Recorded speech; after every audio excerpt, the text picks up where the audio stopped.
Good evening. আশা করি সবাই ভালো আছো।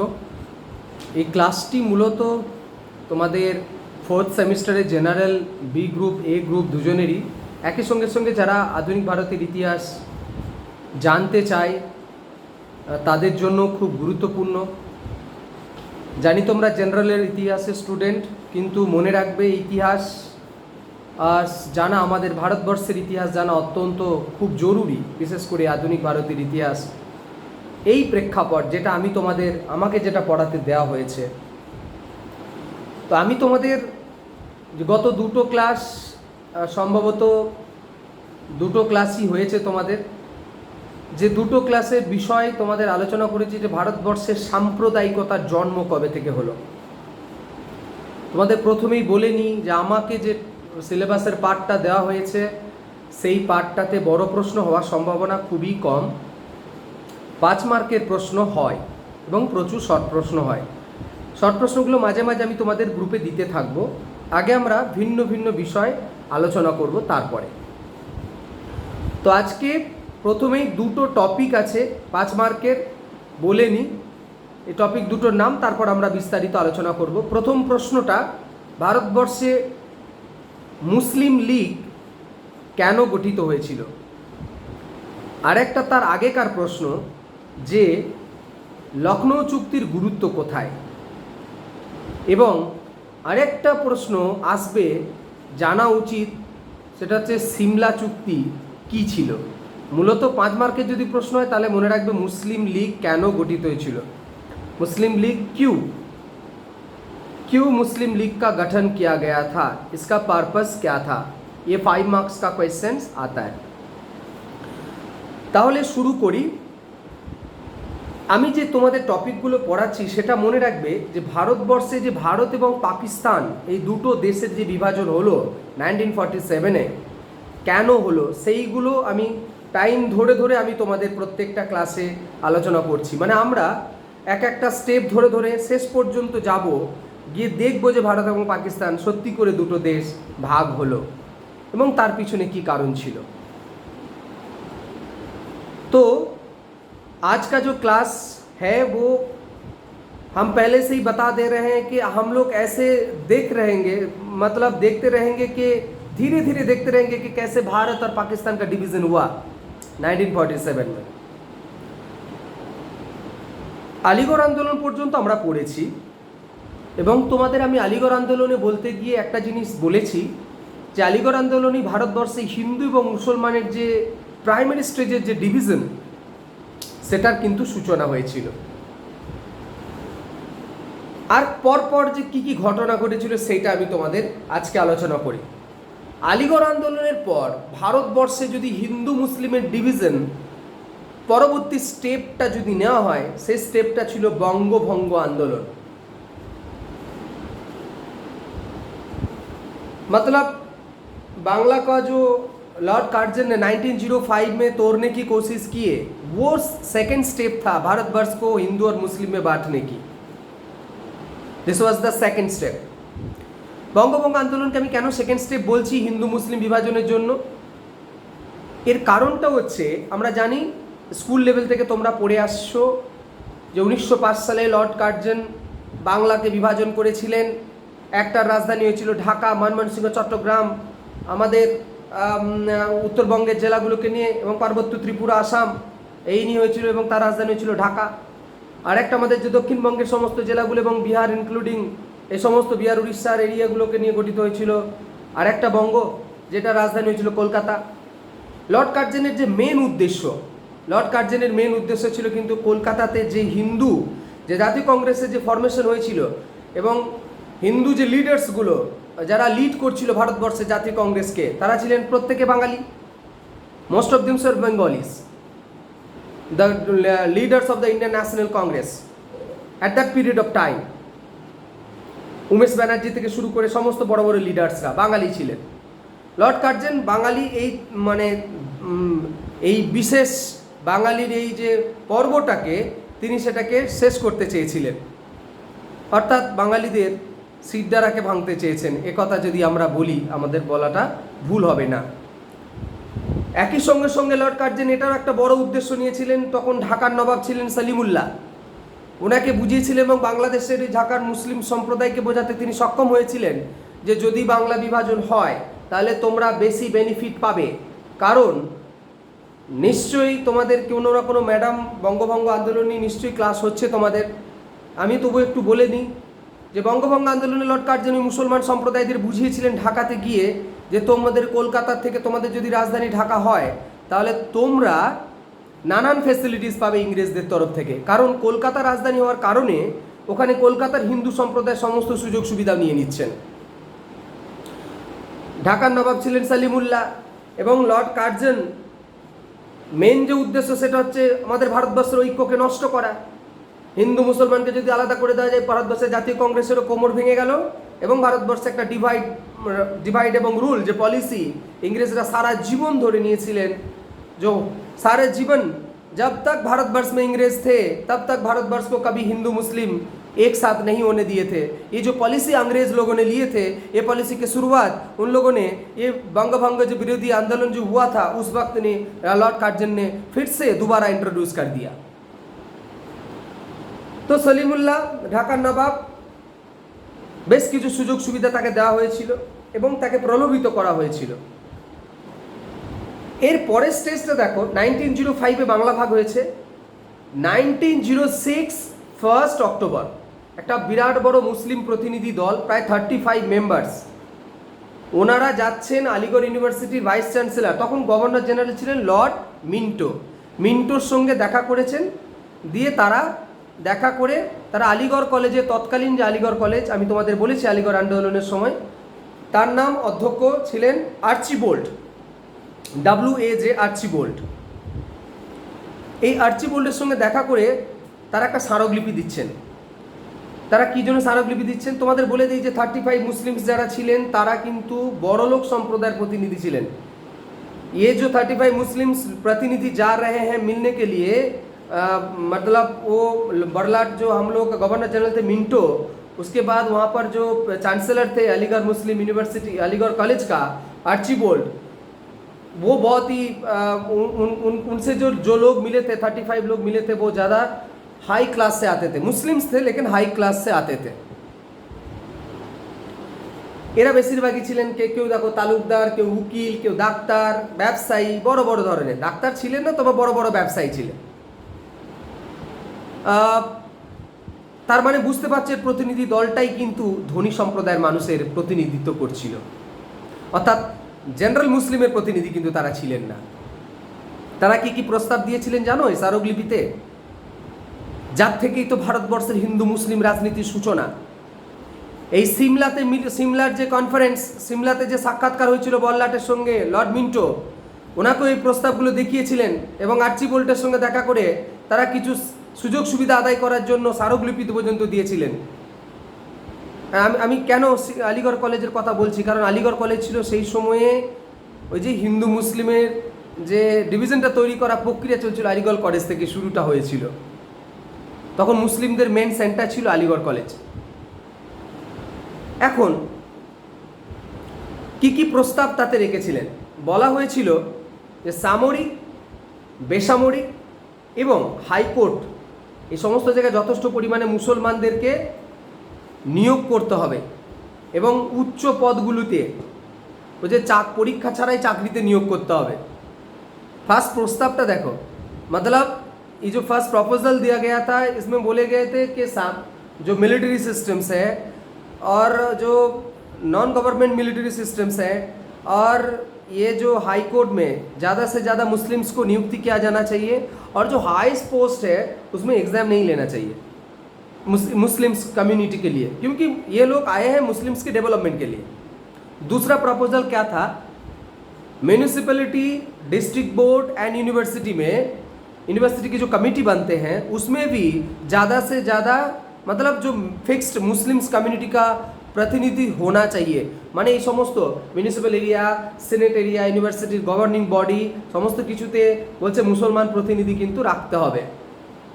3 নম্বর হচ্ছে যে এতদিন পর্যন্ত ভারতবর্ষে কি হতো যে নির্বাচন ব্যবস্থা প্রচলিত ছিল, ইংরেজদের আমলে তো নির্বাচন শুরু হয়েছিল, সেখানে জনসংখ্যার ভিত্তিতে প্রতিনিধিত্ব মুসলমানরা প্রতিনিধিত্ব করতেন। এনারা প্রস্তাব দিচ্ছেন যে জনসংখ্যার ভিত্তিতে নয়, রাজনৈতিক গুরুত্বের ভিত্তিতে পৃথক নির্বাচনের ব্যবস্থা করতে হবে এবং ম্যাক্সিমাম প্রাদেশিক আইনসভাগুলোতে মুসলমানদের সুযোগ সুবিধা দিতে হবে রাজনীতির ভিত্তিতে। भावो पॉलिटिकल बैकग्राउंड से हम लोग जो भारतवर्ष में हैं, पॉलिटिकल बैकग्राउंड से हिंदू या मुस्लिम्स उसको उनके प्रतिनिधित्व करने देना चाहिए, ये भी प्रस्ताव उन्होंने दिए थे। सबसे बड़ी बात, मुसलमानरा जाते करे गुरुत्वपूर्ण संख्यालघुते परिणत ना হয়, মানে যাতে সংখ্যালঘু মানে কি বলবো, যাদের ইম্পর্টেন্স নেই তাদের তো সংখ্যালঘু বলা হচ্ছে, যাদের সংখ্যা কম তার জন্য যাতে তারা পৃথক নির্বাচন করা হয় তাদের জন্য। কেবলমাত্র আবার কারা ইম্পর্টেন্ট জিনিসটা দেখো, পৃথক মুসলমানদের জন্য নির্বাচন করা হবে, ভোট নেওয়া হবে।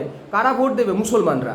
অন্য কোনো কমিউনিটি মুসলমান এদের ভোট দিতে পারবে না। এক অদ্ভুত প্রস্তাব এই প্রতিনিধি দল ওই বরলাট লর্ড মিন্টুকে রেখেছিলেন সিমলাতে সাক্ষাৎ করার সময়, এবং আর্চিবোল্টের কাছেও তারা এই প্রস্তাব রেখেছিলেন যে আপনি ব্রিটিশ সরকারকে আমাদের এই প্রস্তাবগুলো নিয়ে ভাবনা চিন্তা করতে শুরু করুন। এবং অদ্ভুতভাবে সেই সময়ে আমি তোমাদের নাম বলি যে মুসলিম লিডার্স, ইয়াং মুসলিম লিডার্সের নাম পাওয়া যায় সেই সময়ে মোহাম্মদ আলী জিন্নাহ। মোহাম্মদ আলী জিন্নাহর নাম তোমরা পরবর্তীকালে অনেকবার শুনবে, কারণ মোহাম্মদ আলী জিন্নাহর নেতৃত্বে পাকিস্তান গঠিত হয়েছিল। অদ্ভুতভাবে মোহাম্মদ আলী জিন্নাহ ছিলেন কংগ্রেসের লিডার। এই মোহাম্মদ আলী জিন্নাহ, শিবালী নোমানি এনারা কিন্তু এই প্রতিনিধি দলের প্রস্তাবকে বিরোধিতা করেছিলেন। তখন বিরোধিতা করেছিলেন যে যেটা করেছেন এটা সম্পূর্ণরূপে এরা হচ্ছে ইংরেজদের কথা মতো প্রস্তাবগুলো রেখেছিলেন। আর এটা হচ্ছে একটা মানে মৌলানা মোহাম্মদ আলী তো মানে উনি তো বলেই দিয়েছেন যে সিমলাতে যে প্রতিনিধি দল গিয়েছিল মুসলমানদের 35 জনের দল, সেটা হচ্ছে সম্পূর্ণরূপে একটা সাম্প্রদায়িক শো। ভারতবর্ষে যে সাম্প্রদায়িক রীতির যে সূচনা, সেই সূচনাটা হয়ে গেল এই প্রতিনিধি দলের স্মারকলিপির দ্বারা। मतलब भारतवर्ष में जो कम्युनलिज्म की शुरुआत अलीगढ़ में हुआ था, उसका जो ऑफिशियली अनाउंसमेंट्स इस प्रपोजल के बाद शुरू हो गया। এর পরপরই ভারতবর্ষের ঘটনা ঘটতে লাগলো। পরবর্তী যে বড় ঘটনাটি ঘটলো, দেখো 1906 সালের 1 অক্টোবর সিমলাতে বৈঠক হয়ে স্মারকলিপি জমা দিয়েছেন ভারতবর্ষের মুসলমান 35 মুসলিম প্রতিনিধি।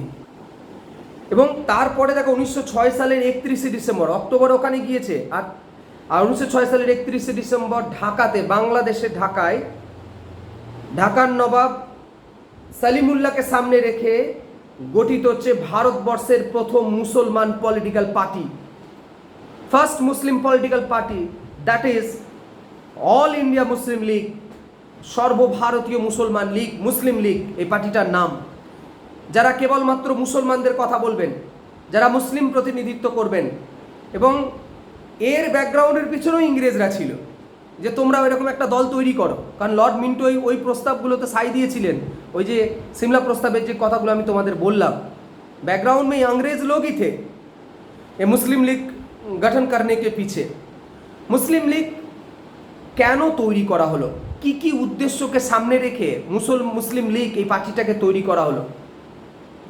প্রথমেই বলে নিই যে মুসলিম লীগের মূল লক্ষ্যটা ছিল ভারতবর্ষে ইংরেজদেরকে सर्वांतकरणे समर्थन करा। मतलब किसी भी हाल में भारतवर्ष में अंग्रेज को समर्थन करना है। कौन समर्थन करेगा? मुस्लिम। कभी भी विरोधिता में नहीं जाएंगे, विरोध में नहीं जाएंगे। ফার্স্ট প্রপোজালটা শুনে নাও যে মুসলিম লীগ প্রতিষ্ঠার প্রথম উদ্দেশ্যটা প্রপোজালে বলা হচ্ছে ব্রিটিশ সরকারের প্রতি মুসলমান সম্প্রদায়ের সমর্থনকে সুনিশ্চিত করা, এটা মুসলিম লীগের প্রধান উদ্দেশ্য।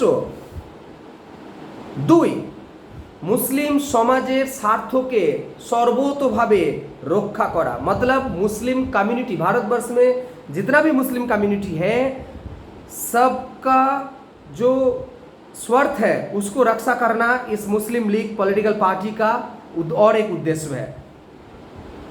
3 नंबर, জাতীয় কংগ্রেস। ওই সময় তো আমরা জানি 1885 নিশ্চয়ই কোনো না কোনো ম্যাডাম তোমাদের ক্লাস নিচ্ছেন যে জাতীয় কংগ্রেস প্রতিষ্ঠিত হয়েছিল 1885 সালে।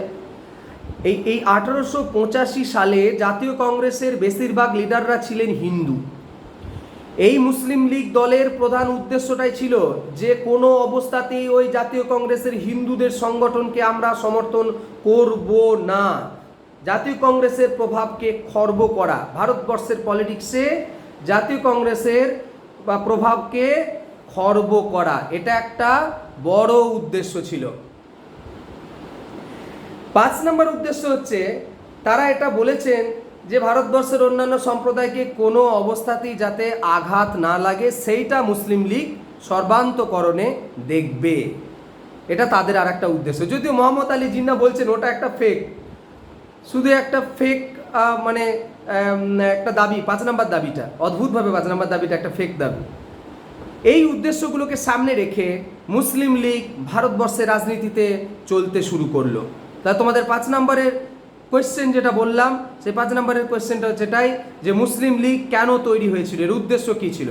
তাহলে প্রথম যিনি প্রেসিডেন্ট হলেন তার নাম আগা খাঁ। মনে রাখবে, শর্ট কোয়েশ্চেন আসে যে first president of All India Muslim League political parties was Aga Khan. 2 number যারা সহসভাপতি হলেন তাদের দুজনের নাম পাওয়া যায়, একজনের নাম হচ্ছে মহসিন উল মুল্ক আর ভিকার উল মুল্ক, দুজন সহসভাপতি হলেন মানে সম্পাদক হলেন। একটা কথা মনে রাখবে যে ভারতবর্ষে এই জাতীয় মানে ভারতবর্ষের এই যে মুসলিম লীগ দলটার, ভারতবর্ষের এই মুসলিম লীগ দলটার গঠনের মূল উদ্দেশ্যটা ছিল ব্যাকগ্রাউন্ডে, সেটা হচ্ছে তীব্র कांग्रेस विरोधिता करा, मतलब पूरी तरह से कांग्रेस के अगेंस्ट में बात करना, यही पॉलिटिकल पर्पस था, सबसे इम्पोर्टेंट पर्पस था ऑल इंडिया मुस्लिम लीग का। तो এর পরে পরে কি হতে লাগলো যে আমরা দেখতে থাকবো যে মুসলিম লীগ নানান কর্মকাণ্ড করছেন বাংলাদেশে এবং গোটা ভারতবর্ষ জুড়ে মুসলমান সম্প্রদায়কে প্রভাবিত করার চেষ্টা করছেন, যাদের মানে উদ্দেশ্যটা হচ্ছে মুসলমানদের স্বার্থ রক্ষা করা।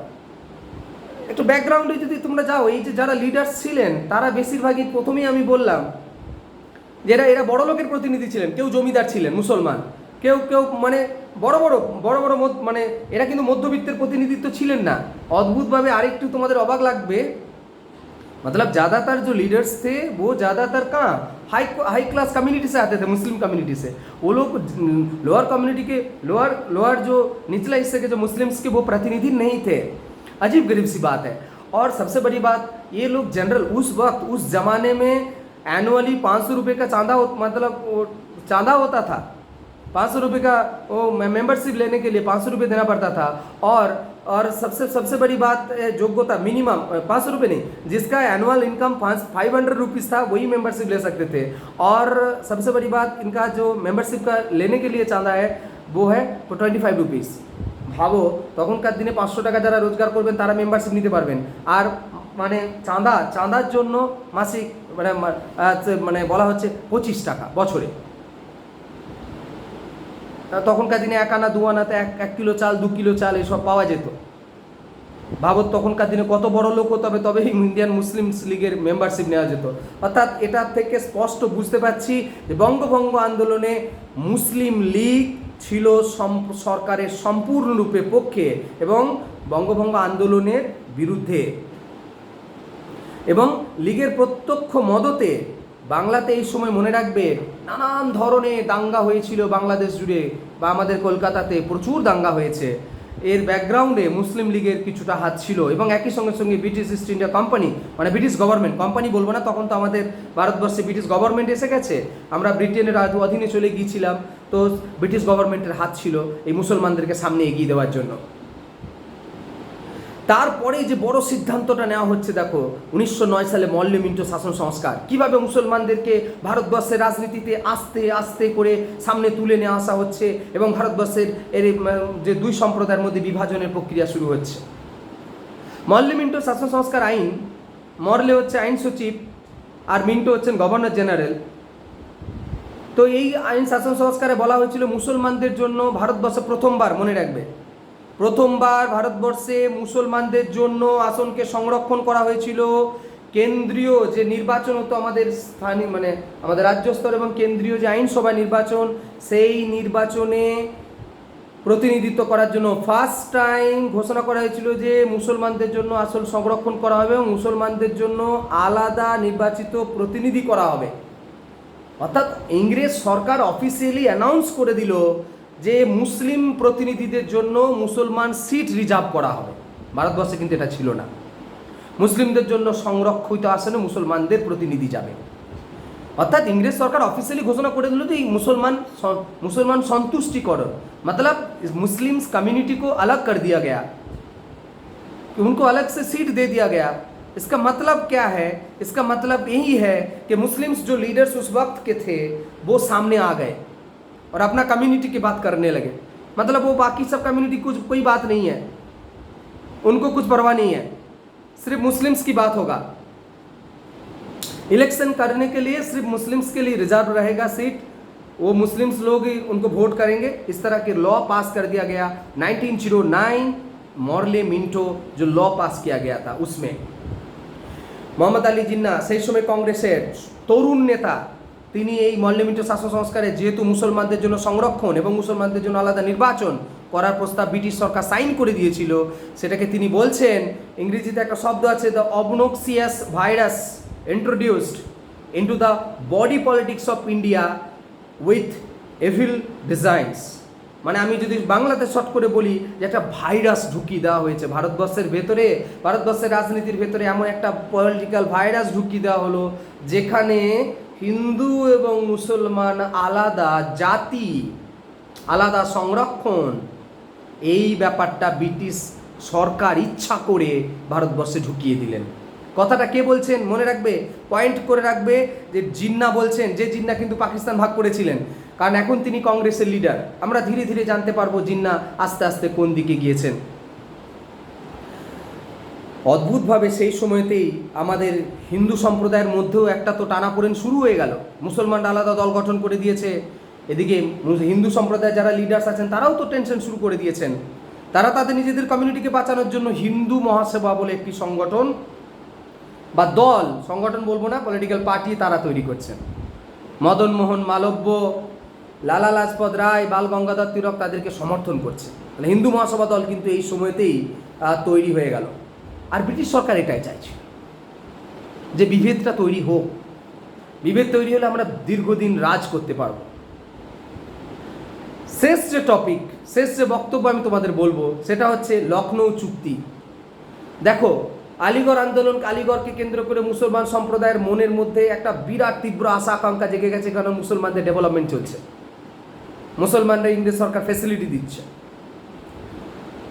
এই রকম একটা পরিস্থিতিতে ভারতবর্ষে কিছু মুসলিম প্রতিনিধি, আচ্ছা বঙ্গভঙ্গ আন্দোলন স্থগিত হয়ে গিয়েছিল 1911 সালে বঙ্গভঙ্গ স্থগিত হয়ে যাওয়ার পর এই যারা মধ্যবিত্ত মুসলমান সম্প্রদায় ছিলেন, যাদের আশা কার্যেন জাগিয়েছিলেন, তাদের কিন্তু আশা হত হয়েছিল। তারা কিন্তু আশা সফল হয়নি, কারণ আমরা জানি বাংলা ভাগকে জোড়া লাগিয়ে দেওয়া হলো, ভারতবর্ষের রাজধানী কলকাতা থেকে দিল্লি সরিয়ে নিয়ে আসা হলো। তাহলে মধ্যবিত্ত সম্প্রদায় যে আশা করেছিল মুসলমান সমাজ, তার সেটা কিন্তু সে সফল হয়নি। মুসলিম সমাজ যে একটা ভালো মানে রাজ্য পাবো আমরা, ফ্যাসিলিটিস পাবো, সেটা কিন্তু আর পেল না, হতাশ হলেন। মুসলিম সমাজে একটা নতুন চিন্তাধারার আবির্ভাব হচ্ছে এই সময়টাতে, যেটাই একটা সুযোগ। মুসলিম সম্প্রদায় একটা নতুন প্রগতিশীল দল এগিয়ে আসছেন। এক young leaders they are coming in Muslim community, from Muslim community, कि भारतवर्ष में एक मुस्लिम्स को दिशा दिखाने के लिए। এই দলে দলে কারা ছিলেন? এরা ছিলেন তীব্র আলিগড় মুভমেন্ট কি তীব্র বিরোধী थे ये लोग।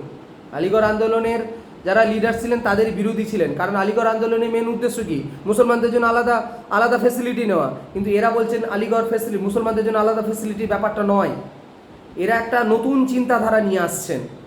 এই লিডারদের মধ্যে কারা কারা ছিলেন মনে রাখবে, মোহাম্মদ আলী, শওকত আলী, ওয়াজির হাসান, হসরত নোমানি, হাকিম আজমল খাঁ, মজহর উল খান এবং ফজলুল হক। এই সমস্ত লিডার্সরা ছিলেন এই নতুন দলেতে। তারা ঠিক করছেন যে 1912 সালে এই দলটা তো মুসলিম লীগের মধ্যেই এরা পার্টিসিপেট করছেন, সদস্য নিচ্ছেন, এবং মুসলিম লীগে যে বাটনটা 1912 সালে তারা নিজেদের হাতে নিচ্ছেন এবং তারা মুসলমান সমাজকে আরও নতুন দিকে এগিয়ে নিয়ে যাওয়ার প্রকল্প শুরু করছেন। 1913 সালে তারা ঘোষণা করছেন এই নতুন টিম যে ভারতবর্ষে মুসলমান সমাজ একটা নতুন আদর্শের দিকে এগিয়ে যেতে চায়, এবং এই এগিয়ে যাওয়ার প্রকল্পটাতে তারা ফার্স্ট টাইম মনে রাখবে তারা কারণ তখন আমাদের দেশে কি বলতো, সালটা হচ্ছে 1913 সাল, ভারতবর্ষে আমাদের ইংরেজ গভর্নমেন্টের আন্ডারে ভারতবর্ষে যারা জাতীয় কংগ্রেসে যারা প্রথমের দিকে, আমি তোমাদের মনে ম্যাডাম পড়াচ্ছেন, এটা অনার্সের পড়াবো আমি, তো জাতীয় কংগ্রেসের নরমপন্থী চরমপন্থী হয়েছিল, এটা তোমাদের মনে আছে। তো ওই নরমপন্থী যারা ছিলেন তারা তো চাইছেন যে ইংরেজদের আন্ডারে আমরা স্বায়ত্ত শাসন পাই, সেলফ गवर्नमेंट, अंग्रेज ऊपर रहेगा लेकिन हम लोग अंदर में हम लोग इंडिपेंडेंट रहेंगे, इसको बोला जाता है सेल्फ गवर्नमेंट। जो हमारे नेशनल कांग्रेस के जो पहले लीडर्स हुआ करते थे, जिसको हम लोग नरमपंथी बोलते हैं, तो मॉडरेट जिसको हम बोलते हैं लीडर्स, उन लोगों का मानना था कि ब्रिटिश रहे लेकिन उसके अंडर हम लोग इंडिपेंडेंट हो जाए, बहुत सारे फैसिलिटीज़ लेते रहे, স্বায়ত্ত শাসন বাংলায় যাকে বলি। তাহলে এই যে মুসলিম প্রতিনিধিটা তৈরি হলো, নতুন দল, যারা আলিগড় হাত থেকে আলিগড়ের যে তত্ত্ব সেখান থেকে তাদের নিজেদের হাতে নিয়ে নিয়েছেন, অল ইন্ডিয়া মুসলিম লীগের পলিটিক্যাল পার্টির যে বাটনটা, তারা প্রথমবার ভারতবর্ষে একটা নতুন উদ্যোগ নিয়ে আসছেন। সেটা বলছেন যে লখনৌতে তারা জাতীয় কংগ্রেস, এতদিন তো তারা জাতীয় কংগ্রেসের সঙ্গে কোনো আলোচনায় আসতে চাননি, কারণ তারা তো জাতীয় কংগ্রেসের বিরোধিতা করার জন্যই জন্মেছেন, মানে পলিটিক্যাল পার্টিটা তৈরি করা হয়েছিল। তারা ফার্স্ট টাইম সিদ্ধান্ত নিচ্ছেন 1916 উত্তরপ্রদেশের লখনৌ শহরে মিটিং হচ্ছে জাতীয় কংগ্রেসের দলের সঙ্গে। সেই জাতীয় কংগ্রেসের দলের অধিবেশনে কংগ্রেস এবং মুসলিম লীগ বসে চুক্তি স্বাক্ষর করছেন। এই চুক্তিটার নামই হচ্ছে লখনৌ চুক্তি। First time Lucknow pact sign हो रहा है, मुस्लिम लीग और कांग्रेस के साथ मिलके काम करेंगे, ये वादा कर रहे हैं दोनों लोग, दोनों political party. First time in India इस तरह की घटना घटी थी 1916 में। जो मुस्लिम लीग कभी भी भारतवर्ष में कांग्रेस के साथ ना चलने की शपथ लिए थे, वो 1916 में नया लीडर्स आने के बाद, मुस्लिम लीग के नए लीडर्स आने के बाद थोड़ा थॉट में चेंज आ गया, और फर्स्ट टाइम वो लोग सोचने लगे कि भारतवर्ष में जो लोकल गवर्नमेंट की बात बोला जा रहा है, मतलब इंडिपेंडेंट सेल्फ गवर्नमेंट, उसमें हम समर्थन करने वाले हैं। 1916 में लखनऊ पैक्ट में ये पैक्ट में ये साइन किया गया कि हम लोग, मतलब इंडियन मुस्लिम लीग के प्रतिनिधि बोल रहे हैं कांग्रेस को कि हम लोग आपका जो इंडिपेंडेंट मूवमेंट चल रहा है अंग्रेज के खिलाफ और सेल्फ गवर्नमेंट लेने की जो बात हो रहा है, उसमें हम आपको समर्थन करेंगे। सिर्फ आप लोगों को ये वादा करना पड़ेगा कि हम लोगों को अलग से निर्वाचित प्रतिनिधि को वहाँ पर इलेक्शन, मतलब जो केंद्रीय जो हम लोग जो संसद बोलते हैं, संसद भवन में भेजना पड़ेगा। বাংলায় যেটা বলতে চাইলাম যে প্রথমবার কংগ্রেস এবং মুসলিম লীগ একসঙ্গে বসলেন 1916 সালে লখনৌতে। তারা চুক্তি স্বাক্ষর করছেন যে মুসলিম লীগ বলছে আমরা জাতীয় কংগ্রেসের আন্দোলনের সঙ্গে সামিল হলাম, কিন্তু তার বিনিময়ে আমাদেরকে পৃথক নির্বাচন, অর্থাৎ আমাদের প্রতিনিধিকে পৃথকভাবে কেন্দ্রীয় আইনসভায় পাঠানোর পারমিশন দিতে হবে, এবং জাতীয় কংগ্রেসের নির্বাচনের দাবিকে মেনে নিলেন। এবং বিভিন্ন প্রদেশের যে আইনসভা, বিভিন্ন কেন্দ্রীয়, মানে আমাদের কেন্দ্রীয় আইনসভায়, সেখানে মুসলিমদের জন্য আলাদা আসন সংরক্ষণ করে দেওয়া হলো, রিজার্ভ করে দেওয়া হলো। মনে রাখবে ভারতবর্ষের ইতিহাসে এই ঘটনাটা আপাতভাবে দুটো রাজনৈতিক দলের মিলন বলে মনে হলেও এর প্রভাব ছিল খুবই খারাপ, যেটা আমরা পরবর্তী ক্লাসগুলোতে দেখব। মতলব ये अच्छा नहीं हुआ था। ভারতবর্ষের রাজনীতির পক্ষে এই যে একটা আপোষ করার নীতি জাতীয় কংগ্রেস মেনে নিলেন, তাদের আসল মানে সংরক্ষণ করা হবে মানে মুসলিম লীগের প্রস্তাবকে, এটা ভারতবর্ষের রাজনীতির পক্ষে মোটেই ভালো হলো না। তো তোমরা 5 মার্কের কোশ্চেন একটা করবে, সেটা হচ্ছে যে মুসলিম লীগ কবে গঠিত হয়েছিল, এর উদ্দেশ্য কী ছিল, আর লখনৌ চুক্তির মেন উদ্দেশ্য কী ছিল, লখনৌ চুক্তির মূল বক্তব্য কী ছিল। একই সঙ্গে অনেকগুলো শর্ট প্রশ্ন আমি তোমাদের বললাম। জাতীয় কংগ্রেস, যেমন বললাম মুসলিম লীগ কবে গঠিত হয়েছিল, এর প্রথম সভাপতি কে ছিলেন, তারপরে মল্লিমিন্টো শাসন সংস্কার আইন কবে স্বাক্ষরিত হয়েছিল, তখন গভর্নর জেনারেল কে ছিলেন। আর দুটো মেন প্রশ্ন করে রাখবে, একটা হচ্ছে মুসলিম লীগ কেন গঠিত হয়েছিল, উদ্দেশ্য কী ছিল, আর লখনৌ চুক্তি।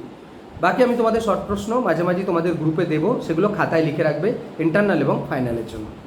ওকে, আজকের এখানেই ক্লাস শেষ হলো। নেক্সট ক্লাসে আবার তোমাদের সঙ্গে নতুন টপিক নিয়ে আলোচনা হবে। ততক্ষণ পর্যন্ত শুভরাত্রি। Thank you.